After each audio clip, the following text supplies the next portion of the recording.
Hello students, आज के video में हम सुनेंगे नाटक के तत्वों के आधार पर ध्रुव स्वामिनी नाटक की समीक्षा। बच्चों, सबसे पहले आपको ये समझना होगा कि नाटक के तत्व क्या होते हैं। ठीक है ना। जैसे हम कोई भी चीज़ बनाते हैं, मान लीजिए हम कोई व्यंजन बनाते हैं ना, तो उसकी एक रेसिपी होती है, उसके इंग्रेडिएंट्स होते हैं ना, कि उसमें क्या क्या डाला जाएगा। ठीक वैसे ही जब हम कुछ लिखते हैं, ठीक है ना, तो उसके भी कुछ तत्व होते हैं, यानी कि उसमें क्या क्या चीज़ें होनी चाहिए और उनकी क्या विशेषता होनी चाहिए। जैसे कि अब जैसे जैसे आप पढ़ेंगे आपको समझ आता जाएगा। सबसे पहला है जो तत्व है कथा वस्तु। कथा वस्तु क्या होती है? कहानी, जो नाटक की कहानी होती है।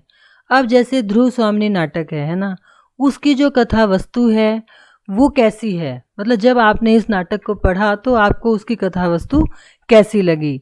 जैसे थोड़ा सा हिंट मैंने यहाँ लिखा है। ध्रुव स्वामिनी एक ऐतिहासिक नाटक है। कथा वस्तु संक्षिप्त है, 3 अंकों में विभाजित है, सुगठित है तथा प्रारंभ से लेकर अंत तक पाठक की उत्सुकता बनी रहती है। यानी कि जब भी कोई हम कहानी लिखते हैं, कोई नाटक लिखते हैं, कोई उपन्यास लिखते हैं, तो उसकी जो कहानी होती है ना, उसकी जो मतलब कथा वस्तु होती है वो ऐसी होनी चाहिए जो कि एक तो संक्षिप्त हो, छोटी हो, है ना। बहुत लंबी कहानी फिर हमारे वो तो एक तरह से एक सीरियल बन जाता है। जैसे टीवी में बड़े बड़े सीरियल चलते रहते हैं और 300 400 एपिसोड तक ख़त्म ही नहीं होते, और जब हम आगे 100 200 एपिसोड देख लेते हैं हम पिछला भूल जाते हैं ना। वो तो एक अलग बात है, एक अलग चीज़ है। मैं उनको कोई क्रिटिसाइज़ नहीं कर रही, वो एक अलग चीज़ होती है। लेकिन जो हम पुस्तक में, साहित्य में जो कहानियाँ पढ़ते हैं, जो नाटक पढ़ते हैं, उनकी जो कथा वस्तु होती है वो छोटी होती है। बहुत बड़े बड़े नाटक पढ़ना साधारण पाठक के बस की बात नहीं होती, ठीक है ना। तो कथा वस्तु हमेशा छोटी होनी चाहिए, सुगठित होनी चाहिए। सुगठित का मतलब ये होता है कि मतलब कॉम्पैक्ट होनी चाहिए, यानी कि उसमें बड़े बड़े भाषण या बड़े बड़े डायलॉग्स या बड़े बड़े मतलब इस तरह की बातें कि पेज भरने के लिए, किताब को मोटा करने के लिए कुछ भी लिखते चले जाएं, वैसा नहीं होना चाहिए कि जो पाठक है वो उसको पढ़ते पढ़ते बोर हो जाए और अंत तक पहुँचे ही ना। तो ध्रुव स्वामिनी जो नाटक है बच्चों, इस दृष्टि से देखा जाए तो बड़ा रोचक है ना। और हमारी जो उत्सुकता है, ध्रुव स्वामिनी नाटक जब प्रारंभ होता है, ध्रुव स्वामिनी की जो मनोस्थिति है उसको देखकर अंत तक हमारी उत्सुकता बनी रहती है कि उस कहानी में आगे क्या होगा, है ना। तो और सुगठित है, यानी कि कहीं भी हमें बीच में बोरियत नहीं होती, बल्कि हर बार हमें आगे आगे आगे पढ़ने की उत्सुकता बनी रहती है। और कथा वस्तु बहुत लंबी भी नहीं है, छोटी है ना।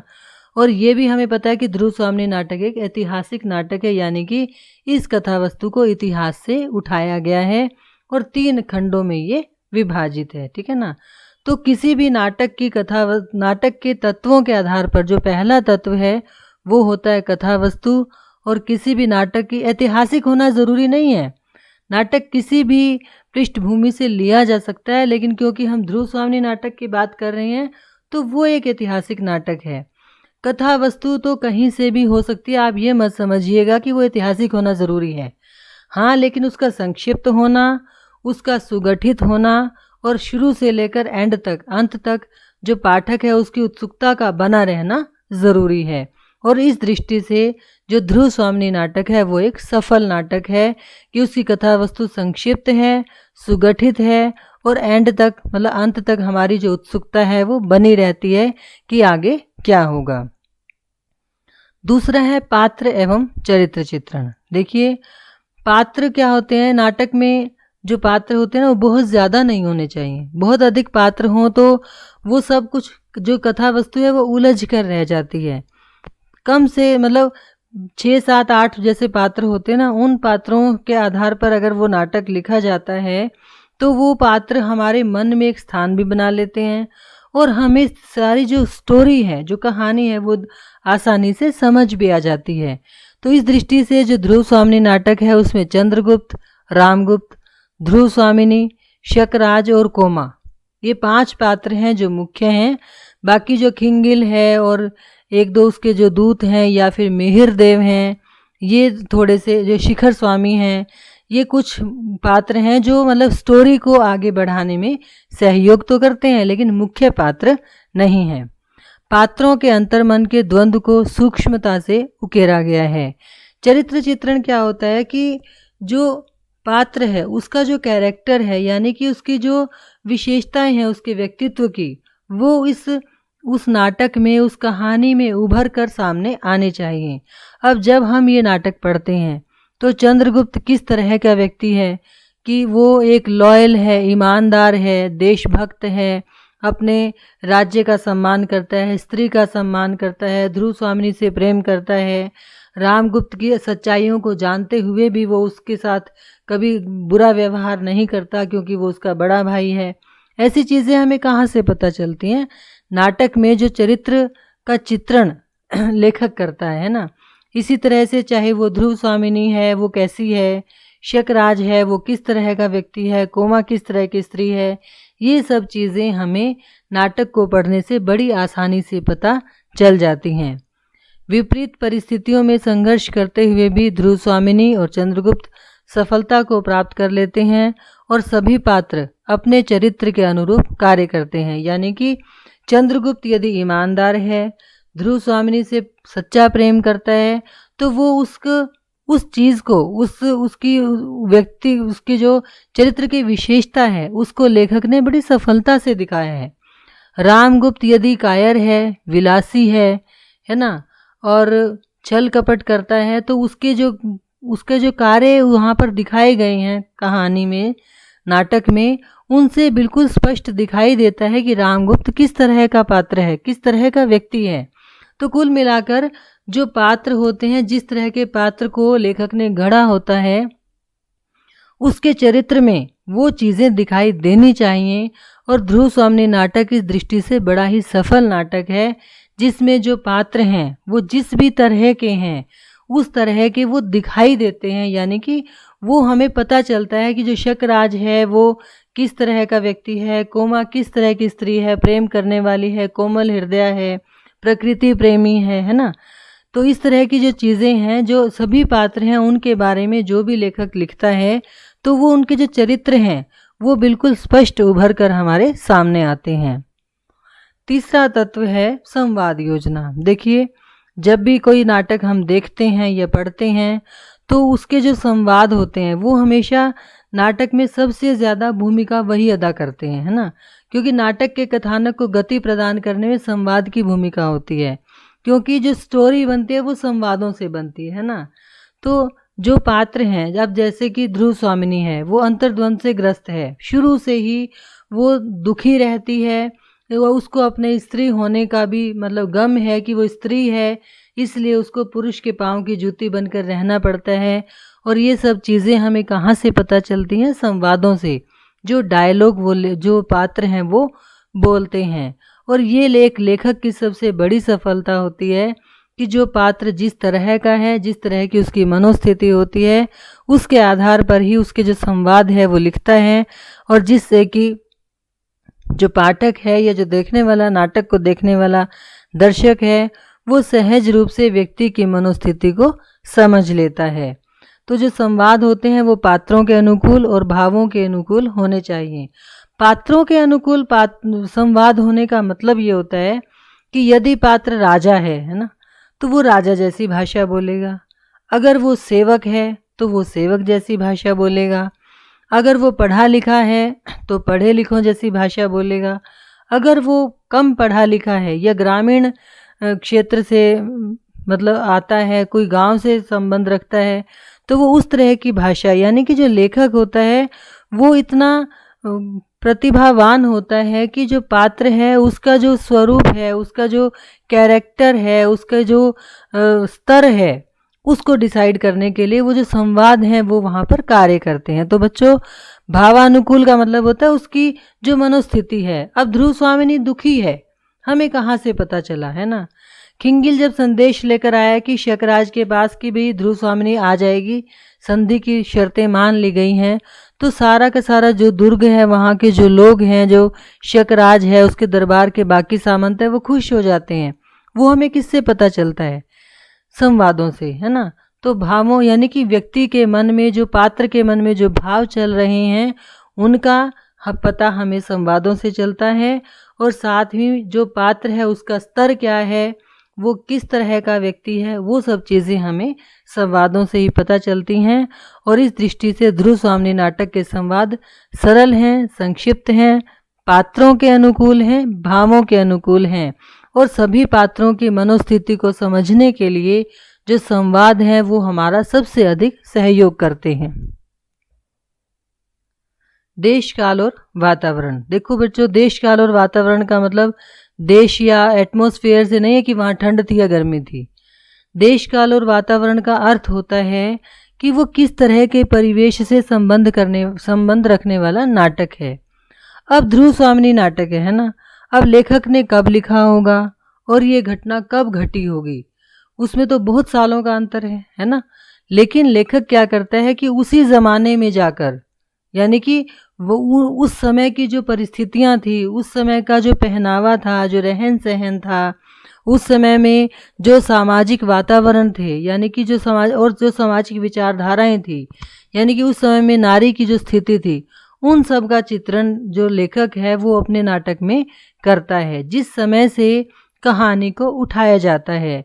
यानी कि यदि अब आज के समय में हम भगवान राम की कोई कहानी लिखेंगे तो हम उसी वातावरण को उठाएंगे ना, वहीं से उन चीज़ों को लिखेंगे। इसी तरीके से अगर हम आज के दौर की कहानी लिखेंगे, आज के दौर का चीज़ें लिखेंगे, तो हम टेक्नोलॉजी और ये सब इंटरनेट और इन सब बातों को लिखेंगे। अगर मान लीजिए अब हम ध्रुव स्वामिनी नाटक में तो हम मोबाइल फ़ोन का यूज़ नहीं करेंगे ना। ध्रुव स्वामिनी नाटक में तो हम नहीं दिखाएंगे कि कंप्यूटर पर वो काम कर रहे थे और वो जो है ना वो देख रहे थे, है ना।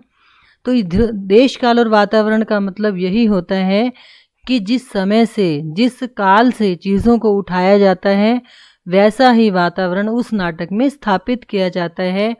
कि जैसे कि अब उस समय में राजनीतिक दाव पेच कैसे चलते थे, अब आज के समय की राजनीति और उस समय की राजनीति दोनों में बहुत अंतर है ना। तो आज के परिवारों का जीवन, आज के लोगों का जीवन और उस समय के लोगों का जीवन अगर आप कंपेयर करेंगे तो आपको बहुत ज़्यादा अंतर दिखाई देगा। तो इस तरह से अगर लेखक ने इतिहास से ऐतिहासिक नाटक को उठाया है तो उसने ऐतिहासिक वातावरण को भी प्रस्तुत किया है कि जिस समय में ये मतलब ध्रुव स्वामिनी हुई होगी और उस समय समाज में नारी की क्या स्थिति थी, किस तरह के राजनीतिक दाव पेच खेले जाते थे और क्या क्या होता था, वो सब चीज़ें लेखक अपने नाटक में दर्शाता है। और किसी भी नाटक में उस देश काल और वातावरण का बहुत ही महत्व होता है।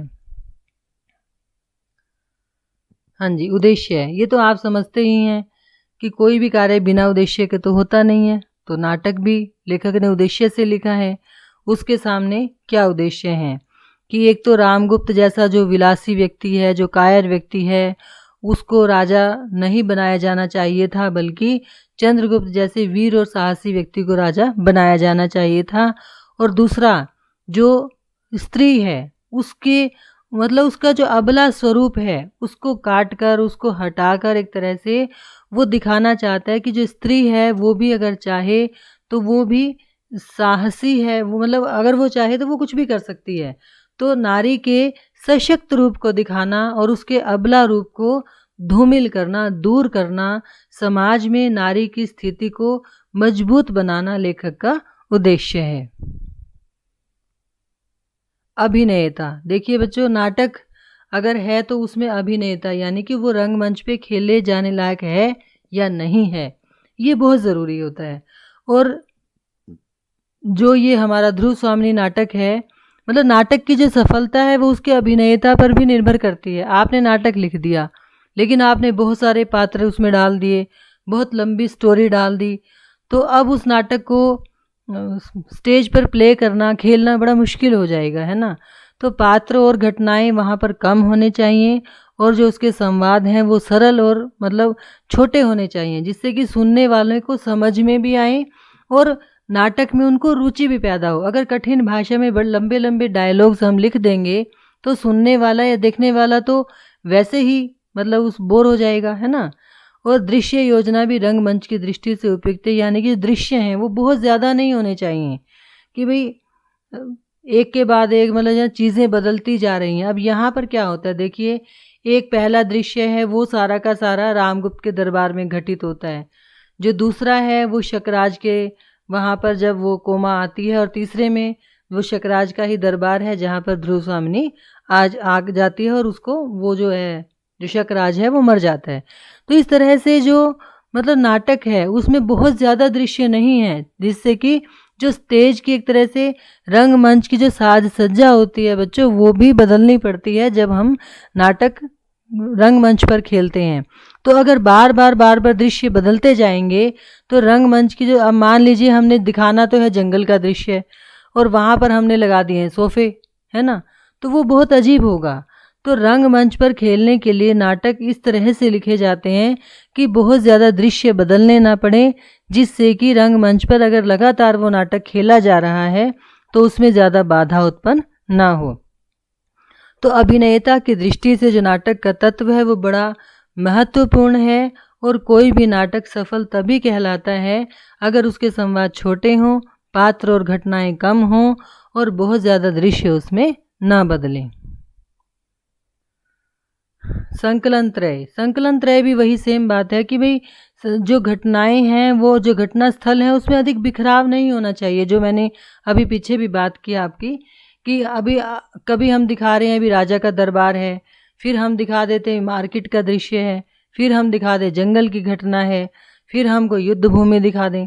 अगर हम इस तरह से करते रहेंगे तो फिर हमें मतलब उस नाटक को प्ले करने में बहुत मुश्किल आएगी और पढ़ने वाले को भी रुचि नहीं आएगी अगर उसमें एक कॉम्पैक्ट मतलब यानी कि उसमें एक कसावट ना हो, यानी कि घटनाओं के बीच में बिखराव ना हो, तभी हमें मज़ा आएगा। अगर घटनाएं बिखरती रहेंगी ना, कभी कहीं पहुंच गई कभी कहीं पहुंच गई, चाहे वो उसी से रिलेटेड भी हो, फिर भी अगर घटनाओं के बीच में टाइम ज़्यादा मतलब गैप ज़्यादा आ रहे हैं या लंबे लंबे डायलॉग्स आ रहे हैं या बार बार घटनाएं बिखरी हुई हैं, कभी शकराज का दुर्ग दिखा रहे हैं, कभी रामगुप्त का दिखा रहे हैं, कभी फिर बीच में वो ध्रुव स्वामिनी का शिविर दिखा दें, अगर इस तरीके से दिखाएंगे तो चीज़ें बिखर जाएंगी। और इस तरह से मतलब जो सुनने वाला या देखने वाला व्यक्ति होता है उसको मज़ा नहीं आता, उसको रुचि नहीं बनती और फिर वो उसको बीच में ही छोड़ देता है। तो संकलन त्रय का मतलब होता है कि सारी चीज़ें कॉम्पैक्ट होनी चाहिए और उसमें मतलब बिखराव नहीं होना चाहिए, ठीक है ना। इसके बाद आती है बच्चों भाषा शैली। ये तो आप समझते हैं कि कोई भी नाटक, कोई भी रचना, कोई भी उपन्यास, कुछ भी हो, उसकी भाषा यदि बहुत कठिन होगी तो कोई नहीं पढ़ पाएगा, केवल एक वर्ग तक ही वो सीमित रह जाएगी।